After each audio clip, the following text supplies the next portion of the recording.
استعدادا للمونديال، ترتيبات جارية لتشييد أكبر ملعب في المملكة المغربية. بعد أن أعلنت المملكة المغربية بشكل رسمي انضمامها إلى الملف المشترك لتنظيم كأس العالم 2030 إلى جانب كل من إسبانيا والبرتغال، ينتظر أن يشرع المسؤولون المغاربة في تجهيز ملاعب دولية في مستوى هذا الحدث الكروي العالمي، بهدف كسب هذا الرهان الذي طال انتظاره.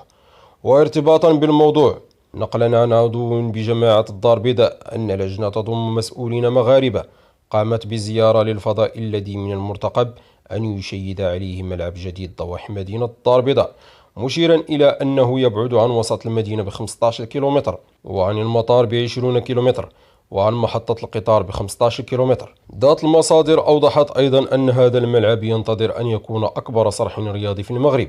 ينتظر أن يستقبل 93 ألف متفرج، مشيرا إلى أنه سيشيد إلى مساحة إجمالية تصل إلى 17 ألف متر، ضمنها موقف للسيارات يتسع لحوالي 13500 سيارة.